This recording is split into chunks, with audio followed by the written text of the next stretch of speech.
അതൊക്കെ എൻ്റർ ചെയ്ത് കഴിഞ്ഞാലേ ക്ലോസ് ചെയ്യാൻ കഴിയുള്ളൂ. പിന്നെ എന്നാലും ഒരു സാധനം സെയിൽസ് റിട്ടേൺ വന്നിട്ടുണ്ട്. അത് ഞാൻ വാല്യൂ വെച്ച് എൻ്റർ ചെയ്തതാ. എങ്ങോട്ടാ റെസീപ്റ്റിനോട്ടല്ല ഞാൻ കാണിച്ചത്, ഞാൻ പർച്ചേസ് ആയിട്ടാ കാണിച്ചത്.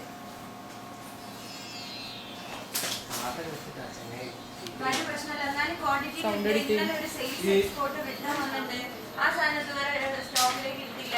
അതിന്റെ ബില്ല് നിങ്ങൾ അവിടെ ആയിരുന്നുള്ളത്. ഹരിസാറിനെ ഞാൻ വിളിച്ചു ചോദിച്ചിട്ടുണ്ടായിരുന്നു ഇന്നലെ. അത് രാവിലെ കൊണ്ടു തന്നിരുന്നു. അതൊക്കെ എൻ്റർ ചെയ്യാണ്ടാവും.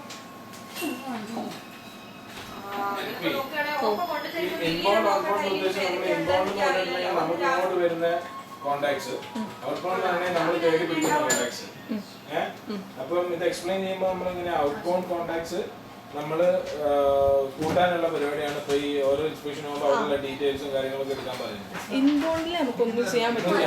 നമ്മളെ പേടി വരുന്നത് ഒരു കസ്റ്റമർ നമ്മളിപ്പോ മാർക്കറ്റിംഗ് മെയിൽ അയച്ചിട്ടും കോൾ ചെയ്തിട്ട് വെബ്സൈറ്റിൽ കയറി വിളിച്ചിട്ടൊക്കെ അത് ഔട്ട് ബൗണ്ട് മാത്രമേ നമുക്കിപ്പോ കൂട്ടാൻ പറ്റും.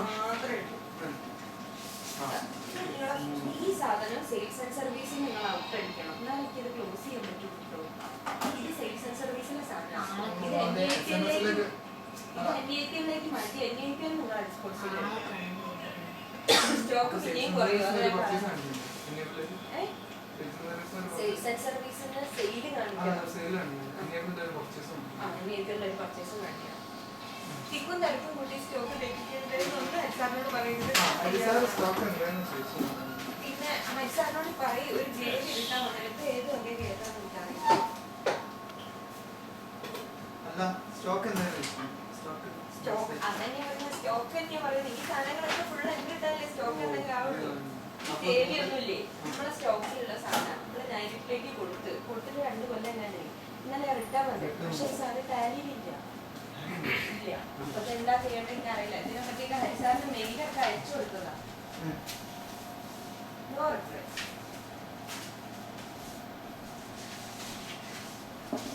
അത് തരാനുള്ളത് ഞാൻ തരാം.